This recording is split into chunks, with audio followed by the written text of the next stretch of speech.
Hello! Si vous commencez à me connaître un petit peu, vous savez qu'il y a certains tropes qui vraiment m'attirent beaucoup, comme celui des gens qui ont des pouvoirs, par exemple, ou celui des agents secrets. Celui des agents secrets qui ont des pouvoirs, ou encore celui de l'ancienne civilisation éteinte. D'où mon adoration pour la série Les Agents du Shield, bien que je la considère pas comme un chef-d'œuvre. Par contre, Dark Crystal, il s'agit à l'origine d'un film de Jim Henson, et Jim Henson, il est très connu pour sa création de marionnettes. Le Muppet Show, c'est lui.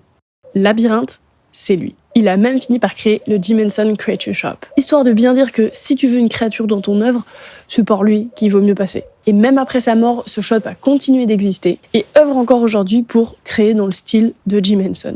En 2015 est sortie par exemple cette série que j'adore passionnément, Oscar's Hotel, une série créée par Kick the PJ, qui est un concentré d'art plastique, avec des créatures du Jim Henson Creature Shop. C'est une très très chouette série à voir. Dark Crystal, c'était le premier film de cinéma de Jim Henson. Mon grand-père m'avait offert le DVD quand j'étais petite et j'ai adoré instantanément. Mais c'est quand même en grandissant que j'ai réalisé l'ampleur de l'œuvre et l'ampleur de l'univers, l'ampleur du travail sur le film. J'avoue que ça me touche vraiment particulièrement beaucoup dans les films quand tout est maquette. Que ce soit du stop motion ou pas, la création de décors et de personnages sous ce format-là, je trouve ça incroyable. Mais en plus de cet aspect-là, dans Dark Crystal, il y a une mythologie fascinante. C'est un monde avec 3 soleils, des créatures très anciennes appelées mystiques qui ont 2 paires de bras et qui sont très très sages. À côté de ça, il y a les Skeksis qui sont d'horribles seigneurs.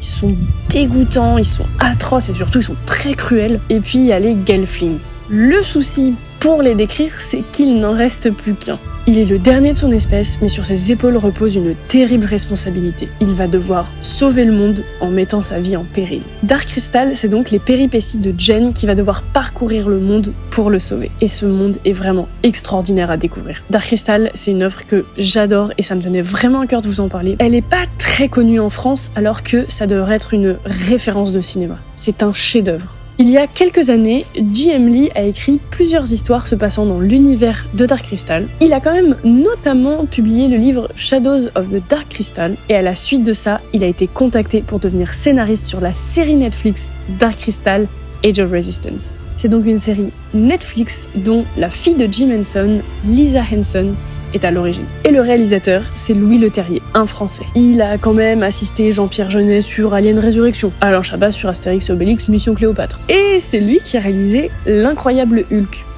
qui, certes, n'est pas le meilleur film du MCU, mais quand même. Et plus récemment, il a réalisé plusieurs épisodes de Lupin. La série se passe avant Dark Crystal et nous permet vraiment de découvrir toute une partie de la mythologie qui était juste exposée dans le film Dark Crystal. L'équipe du film a vraiment fait un travail extraordinaire pour à la fois garder l'essence du travail de Jim Henson tout en améliorant ce qui pouvait être amélioré en tenant compte de ce que Jim Henson lui-même voulait améliorer par rapport à ses frustrations de ce qu'il n'arrivait pas à faire pour le film Dark Crystal. D'ailleurs, le making-of de la série est vraiment super intéressant. Ce livre-là aussi est très très cool pour découvrir tout le travail de l'univers. Et peut-être aussi pour booster votre créativité, ça peut être pas mal de le lire. Et les fameux livres de J.M. Lee, alors j'en ai lu qu'un, donc je peux pas parler pour tous, mais je l'ai vraiment bien aimé, comme je le disais. Mais c'est un peu une version 0 du scénario de la série, donc les deux s'entrechoquent un petit peu. Mais pourquoi pas. Je vous invite donc vraiment à découvrir cet univers si vous le connaissez pas déjà. Malheureusement, le film ne repasse pas au cinéma en ce moment, je suis un peu déçue, mais qui sait, je regarde de temps en temps, je vous invite à faire pareil.